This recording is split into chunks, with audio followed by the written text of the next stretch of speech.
Hey everybody, I'm in Springfield, Illinois at Abraham Lincoln's original home to learn about his ascent to the presidency of the United States. As the Lincoln Memorial states, Abraham Lincoln lives in the heart of the people. Yet Lincoln the man lived most of his adult life in Springfield, Illinois.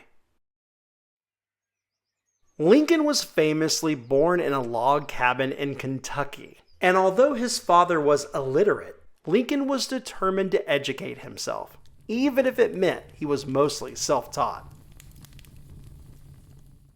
When he turned 21, his family moved to Illinois.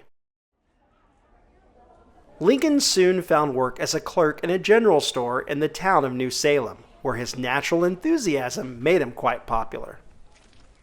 After briefly serving in the Black Hawk War, he successfully ran for the Illinois state legislature.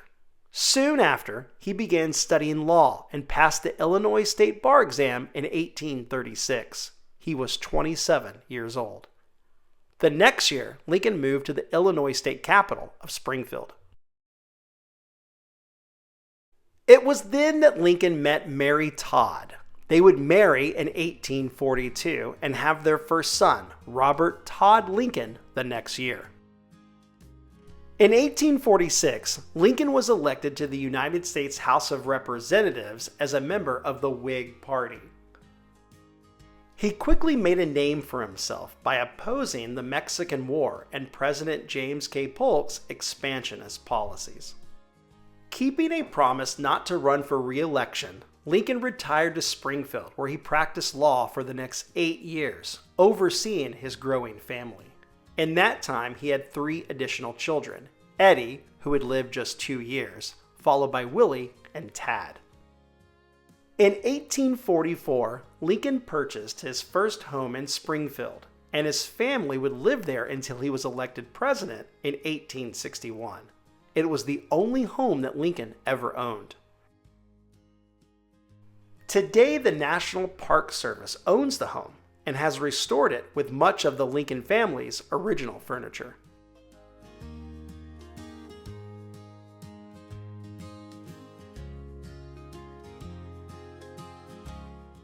During his early political career, Lincoln had been consistently anti-slavery, and after the Whig Party collapse, joined the anti-slavery Republican Party in 1856.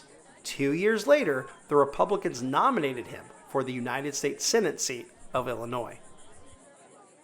His incumbent opponent was powerful Democrat Stephen Douglas, known as the Little Giant due to his short stature but powerful rhetoric.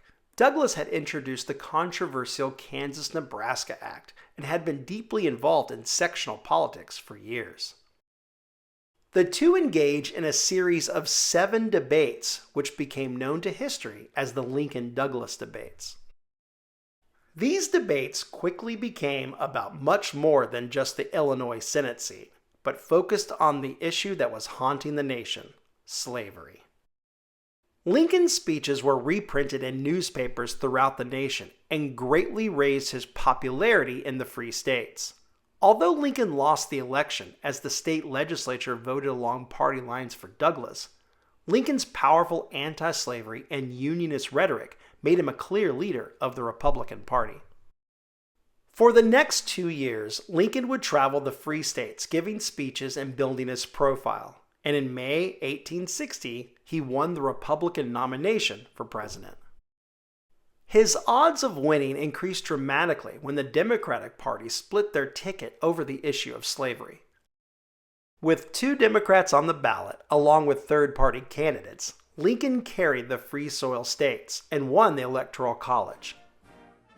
Despite 60% of the nation not voting for him, Abraham Lincoln would be the 16th president of the United States. At the old state capitol in Springfield, Lincoln had begun his Senate campaign in 1858 with these words: "A house divided against itself cannot stand. I believe this government cannot endure permanently, half slave and half free. I do not expect the Union to be dissolved. I do not expect the house to fall. But I do expect it will cease to be divided. It will become all one thing or all the other." As President of the United States, Lincoln would do just that. So come learn about Lincoln's early life in Springfield. It's one of the best places in America.